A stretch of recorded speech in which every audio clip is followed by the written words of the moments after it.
Welcome to Plastic Surgery Secrets Talk, the podcast where we go behind the scenes of everything interesting in plastic surgery and the aesthetics world. I'm Dr. Jeffrey Spiegel. I'm Dr. Tower. And I'm Dr. O'Neill from the Spiegel Center just outside of Boston. We are excited for season 3 to continue. We're excited to kick off the holiday season episode now, filled with all kinds of exciting stories. Yeah, well, we just had Thanksgiving and our Black Friday. If you missed it, too bad. But make sure you get our Black Friday next year, because some of those deals do come around year after year. They're really successful ones, like the ones people love the most. Right, that everyone loves. Best time to do it is in the fall and in the winter, in the spring. So you can kind of get two of them for the fall and the spring. But anyway, Black Friday is done, and it's December 1st, so it's all about Christmas, I guess. Yeah, the holiday season. Or whatever holidays people celebrate. Christmas, Hanukkah, Kwanzaa, New Year's. New Year's is coming up. So holiday season is exciting because you always get people who come in, in December and say, I need to look great for the holiday party, but I can't have any bruising and I need a facelift done in the next 7 days. Things like that. Happens all the time. Well, actually, that used to happen a lot with noses. That's how we became the number one place for non-surgical rhinos. The emergency rhinoplasty. It really is the 2-second rhinoplasty. Would come in and ask for a rhinoplasty and say, well, I'm getting married in June, but they would come in March or April, and we were like, it takes a few months to heal. Plus, Dr. Spiegel is backed up. You're not getting your rhinoplasty tomorrow. So that's why I started doing the non-surgical rhinoplasties, and now it's people come to the center for the non-surgical rhinoplasty, and then they're like, it's brilliant. And if they like it, do this then maybe they convert to surgical because they want to. You get a chance to test out what you like. Take it for a spin. That's what's so great about it. We have a lot of things like that. Filler works the same way. So surgeries, you guys are going to get really busy January and February, but I am swamped these days. I have so many patients. Yeah. I love it because I get to see, see all your people before the holidays. Everyone's in a good mood. Yeah. We're running out of space on the surgical calendar because patients are trying to get everything done during the holidays. They think they've got the December break. Yeah. That's so true. In where we are, it's not summer, so people are kind of laying low and they can do things during the winter holidays this season. Yeah, absolutely. So what are you seeing patients for the most, Dr. Tower? I'm getting a lot of facelift action right now. Really? That's where it is. Yeah. Facelift, rhinoplasty, but it seems that, I don't know if it's just, again, time of year. I think people are coming back from their summer holidays and they've gotten their kids off to school or off to college or whatever, and things have finally settled, and they're like, okay, now it's my time over the winter. I'm going to get my facelift done, and then I'm going to go recover at the house in New Hampshire and just lay low, and that's it. That sounds nice. It's easy to disappear over the winter for a few weeks. And I know I've noticed you talk a lot about that, combining the lower and the upper bleph with your rhinoplasty. We were just talking about this. Our practice, we're known for facial feminization surgery, and then we've got facial rejuvenation surgery. And just like there's many procedures involved with feminizing a face, with rejuvenating a face, it's a whole slew of things. So yeah, usually with the facelift, people are thinking about their upper and lower eyelids, sometimes a lip lift, brow lift. And if you can, you just do it all together because you consolidate that downtime into one episode instead of sequencing it out over a period of months or years. And feminization kind of goes hand in hand with rejuvenation. If you can do feminization, it sounds to me like you can for sure do rejuvenation. Am I right? They go together. What makes a woman look attractive is the same thing that makes her look feminine, is the same thing that makes her look youthful. So they all go together. And to answer your other question, I find that blepharoplasty is a big one for the holidays because that one does heal quickly. That one you can be looking good in 10 days. Mm-hmm. You can have, a very fine line where the stitches were. The stitches are out. You can cover that with eyeshadow. You can cover it with foundation. You can cover it with makeup. You don't need sunglasses to hide it, so you can be indoors. And it brightens your eyes, and people start to get a lot of photos of themselves at this time of year, and they're going to be happier with their holiday photos. Sometimes what happens is you'll get your holiday photo taken for a holiday card. People like to send out those photo cards, greeting from the the Smiths, whatever. And they look at the pictures they got. They're like, none of these look good.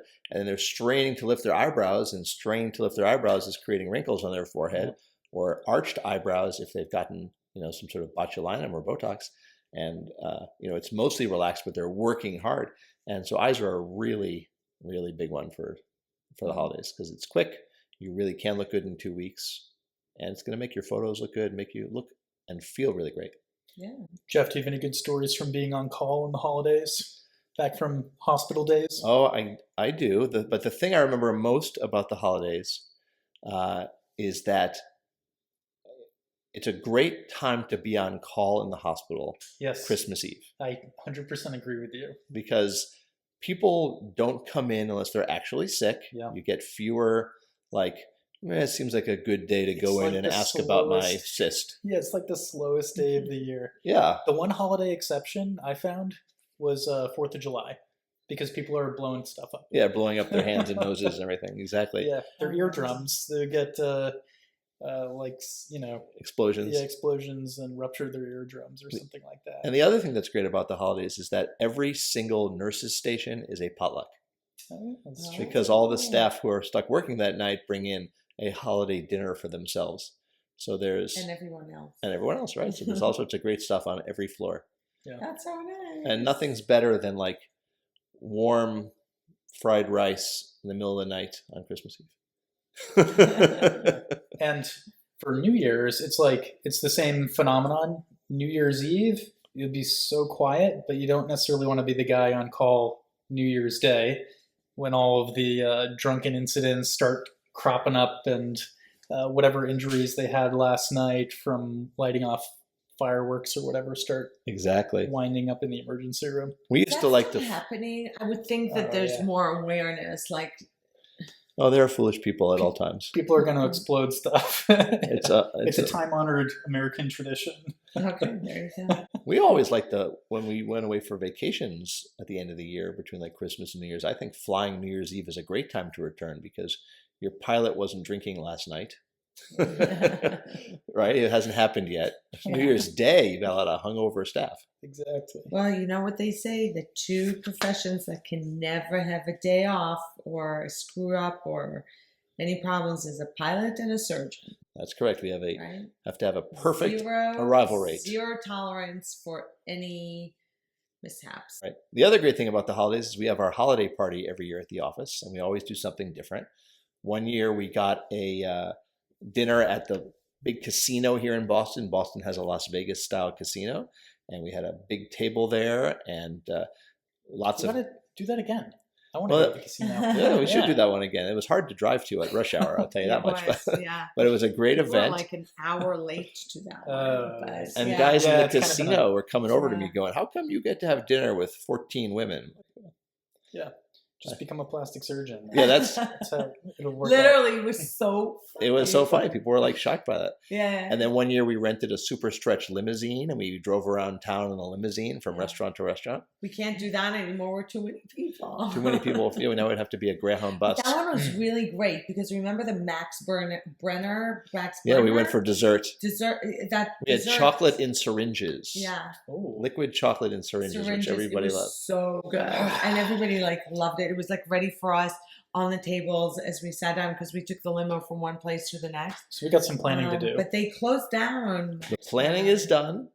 We know what's happening. Oh. But it's early December when this podcast is released, and it's later in December that the event happens. So to be discussed in January's edition. That'd be a surprise. Or if you're binging this, you can just fast forward and find out. So, Dr. Tara, what are you thankful for at the end of the year and looking forward to next year? We've got something big to look forward to. We're welcoming another family member in January. Could be in December. I mean, you never know, but we're expecting January. Long lost uncle to appear or something? No, this is going to be a newborn baby boy. Congratulations! Joining the Tower family. So that's super exciting. Tower family, that's so sweet. Better you than me. How about you, Dr. O'Neill? What am I looking forward to? I guess vacation. It better be a good one because 23, 24 kind of, Or not the hard best. years. Yep, hard years for the world. I'm looking forward to 2025 as a year when we just continue to do what we do. Just more of the same. Continuing to have happy patients who see us. We live for the notes and the letters and the pictures of, you just turned everything around for me. I'm just so happy. I can't believe it. Yeah, more of that, please. Yeah, that's the best. All right. Well, you've been listening to Plastic Surgery Secrets Talk, where we put in a lot of secrets that not everybody knows about plastic surgeries, things about the holidays, things to learn about us. And we hope you'll tune in to our future episodes in 2025, where we're going to be having even more in-depth conversations on things that you wanted to know but didn't think there was a way to find out without 13 years of additional school. So if you're looking to speak to us, you can reach us at drspiegel.com, or you can call 617-566-3223, or if you have an old phone, 617-566-FACE, F-A-C-E. If you need to learn more, follow us on social media channels at Dr. Spiegel and on TikTok. And Happy New Year. Yeah.